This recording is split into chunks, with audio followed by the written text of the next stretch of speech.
മറ്റൊന്ന്, മുജാഹിദുകളും ഈ പ്രസ്ഥാനവും തമ്മിലുള്ള ശക്തമായി നിൽക്കുന്ന ഒരു തർക്ക വിഷയമാണല്ലോ തവസ്സുൽ.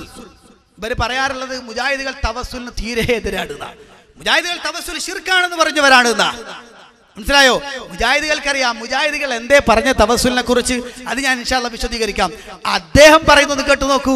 ഇവിടെ പറഞ്ഞ അദ്ദേഹത്തിന്റെ ആ കക്കുംപടി മുസ്ലിയാരുടെ അദ്ദേഹത്തിന്റെ അതേ ഗ്രൂപ്പിൽപ്പെട്ട ആള് തന്നെ അദ്ദേഹം പറയുന്നത് കേട്ടു നോക്കൂ നിങ്ങൾ. എന്താ തവസ്സുലിനെ കുറിച്ച് പറയുന്നത്?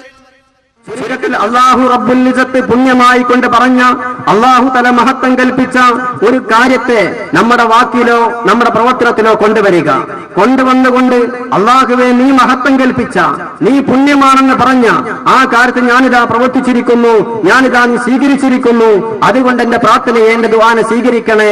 ഇതാണ് തവസ്സുൽ കൊണ്ട് ഉദ്ദേശിക്കുന്നത്. ഇതൊരു പക്ഷേ മഹാന്മാരാകുന്ന ആളുകളാവാം. മുഹീദ്ദീൻ ശൈഖിന്റെ ബറക്കത്ത് കൊണ്ട് എന്നെ കാക്കണേ എന്ന് പറഞ്ഞാൽ തീർച്ചയായും നാം അതുകൊണ്ട് ഉദ്ദേശിക്കുന്നത് അല്ലാഹുവേ നീ മുഹീദ്ദീൻ ശൈഖിനെ ആദരിച്ചിരിക്കുന്നു, നീ മുഹീദ്ദീൻ ശൈഖിന് മഹത്വം നൽകിയിരിക്കുന്നു, നിന്റെ വലിയാണെന്നതുകൊണ്ട് മുഹീദ്ദീൻ ശൈഖിന് ശരീഅത്ത് മഹത്വം കൽപ്പിച്ചിരിക്കുന്നു.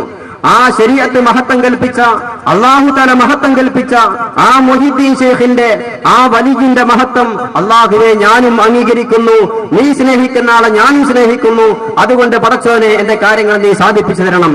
ഇതാണ് മുഹീദ്ദീൻ ശൈഖിന്റെ ബറക്കത്ത് കൊണ്ട് എന്റെ പ്രാർത്ഥന സ്വീകരിക്കണമെന്ന് നാം തവസ്സുലാക്കുമ്പോ നാം അതുകൊണ്ട് ഉദ്ദേശിക്കുന്നത്. കണ്ടോ, രണ്ട് തവസ്സുലും കൂടെ കൂട്ടിച്ചേർത്തു.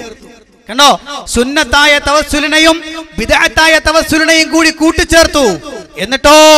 എന്നിട്ട് രണ്ടും കൂടി ഒരുമിച്ച് കൂട്ടി പറയാ തവസ്സുൽ ഇവർ മൊത്തത്തിൽ എതിർക്കാണ്, നമ്മൾ തവസ്സുൽ ഇങ്ങനെയാണ് പറയുന്നത്. നിങ്ങൾക്കറിയോ പ്രവാചകൻ സല്ലല്ലാഹു അലൈഹി വസല്ലം പഠിപ്പിച്ച തവസ്സുലുണ്ട്. മുജാഹിദുകൾക്കെതിരില്ല, മുജാഹിദുകൾ എതിർക്കുന്നില്ല. പ്രവാചകൻ സല്ലല്ലാഹു അലൈഹി വസല്ലം പഠിപ്പിച്ച ഒരു തവസ്സുലുണ്ട്. നിങ്ങൾക്കറിയുമോ? പ്രവാചകൻ സല്ലല്ലാഹു അലൈഹി വസല്ലം ഒരു ചരിത്ര സംഭവം പറയുന്നു. കഴിഞ്ഞുപോയ സമുദായത്തിലെ മൂന്ന് ആളുകൾ അവർ യാത്ര പോകുന്ന സമയത്ത് കാട്ടിലൂടെ യാത്ര ചെയ്യുമ്പോൾ മഴ വരികയും പ്രയാസമുണ്ടായപ്പോൾ പെട്ടെന്ന് അവർ ഗുഹയിൽ കയറി അഭയം തേടുന്നു. ആ ഗുഹയുടെ കവാടം മുകളിൽ നിന്നൊരു കല്ല് വന്നു വീണ് അടഞ്ഞു പോകുന്നു. ആ ഗുഹയിൽ കുടുങ്ങിപ്പോയ ആ മൂന്നാളുകൾ പറഞ്ഞു, ഇനി ഇവിടുന്ന് രക്ഷപ്പെടണമെങ്കിൽ നമ്മൾ ചെയ്തു പോയ സുഹൃത പ്രവർത്തനങ്ങൾ എടുത്തുദ്ധരിച്ചുകൊണ്ട് അല്ലാഹുവിനോട് ദുആ ചെയ്താൽ മാത്രമേ രക്ഷപ്പെടാൻ കഴിയുകയുള്ളൂ. സംഭവം ഞാൻ വിശദീകരിക്കുന്നില്ല.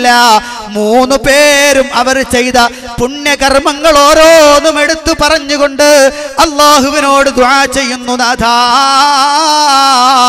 ഞാനിങ്ങനെ ഒരു പുണ്യകർമ്മം ചെയ്തിട്ടുണ്ട്, അത് നീ സ്വീകരിച്ചിട്ടുണ്ടെങ്കിൽ ഈ പ്രയാസത്തിൽ നിന്ന് ഞങ്ങളെ രക്ഷപ്പെടുത്തണേ.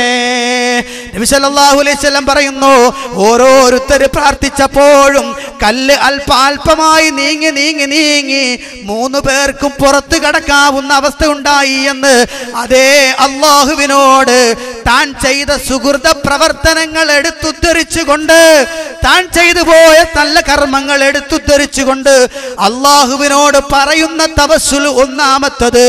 ആ തവസ്സുൽ അനുവദിക്കപ്പെട്ട തവസ്സുലാണ്. ഇനി രണ്ടാമത്തെ ഒരു തവസ്സുലുണ്ട്. അല്ലാഹുവിന്റെ ഉന്നതമായ നാമഗുണ വിശേഷണങ്ങൾ എടുത്തു പറഞ്ഞിട്ട് അല്ലാഹുവിന്റെ നാമങ്ങൾ കൊണ്ട് ചോദിക്കുന്നു അല്ലാഹുവിനോട്, റഹ്മാനായ റബ്ബേ, റഹീമായ റബ്ബേ എന്ന് തുടങ്ങുന്ന അല്ലാഹുവിന്റെ വിശേഷണങ്ങൾ, അവന്റെ സിഫത്ത്, അവന്റെ അസ്മാ, അതെടുത്തുദ്ധരിച്ചുകൊണ്ട് പടച്ച തമ്പുരാനോട് തന്റെ ആവശ്യ പൂർത്തീകരണം പറയൽ തവസ്സുൽ രണ്ടാമത്തത്. മൂന്നാമത്തൊരു തവസ്സുലുണ്ട്. പ്രിയപ്പെട്ട സഹോദരങ്ങളെ, നമ്മൾ പലപ്പോഴും ചെയ്യാറുള്ളതാണ്.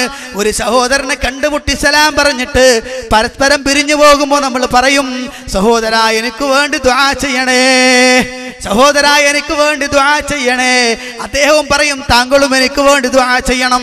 ആ സമയത്ത് പിന്നീട് നമ്മൾ ദുആ ചെയ്യുമ്പോൾ പറയുന്നു, പടച്ചവനെ എൻ്റെ സഹോദരങ്ങൾ എനിക്ക് വേണ്ടി ദുആ ചെയ്യുമ്പോൾ ആ ദുആ നീ സ്വീകരിക്കണേ റബ്ബേ. അതേ പരസ്പരം ദുആ കൊണ്ടുള്ള വസിയ്യത്ത്, അത് തവസ്സുലാണെന്ന് നബി സല്ലല്ലാഹു അലൈഹി വസല്ലം. ഇങ്ങനെ മൂന്ന് തവസ്സുലാണ് സുന്നത്തായ തവസ്സുലായി നബി സല്ലല്ലാഹു അലൈഹി വസല്ലം പഠിപ്പിക്കുന്നു. മുജാഹിദുകൾ അംഗീകരിക്കുന്നവരാണ് ആ തവസ്സുല്, മുജാഹിദുകൾ അംഗീകരിക്കുന്നവരാണ്. പക്ഷേ പിന്നീട് അദ്ദേഹം അവർ ചെയ്യുന്ന തവസ്സുല് കൂടി ഇതിന്റെ ഗണത്തിലേക്ക് കുത്തിക്കടത്തിയിട്ട് എല്ലാം ഒരുപോലെയാണെന്ന് വരുത്തി തീർക്കാൻ ഒരു ശ്രമം, അതേ പലപ്പോഴും ചെയ്യാറുള്ള ശ്രമം തന്നെയാണ് അദ്ദേഹം ചെയ്യുന്നു. പക്ഷേ അള്ളാഹുവിന്റെ റസൂൽ സല്ലല്ലാഹു അലൈഹി വസല്ലമ സ്വഹാബത്തിന് പഠിപ്പിച്ചു കൊടുത്ത തവസ്സുലിൽ ഒരിടത്ത് പോലും നമുക്കിത് കാണാൻ കഴിയുന്നില്ല. ഒരിടത്ത് പോലും നബി സല്ലല്ലാഹു അലൈഹി വസല്ലമ അങ്ങനത്തെ ഒരു തവസ്സുൽ പഠിപ്പിച്ചിട്ടില്ല. പ്രവാചകൻ സല്ലല്ലാഹു അലൈഹി വസല്ലമ പഠിപ്പിച്ച തവസ്സുൽ ഈ പറഞ്ഞ തവസ്സുലുകളാണ്.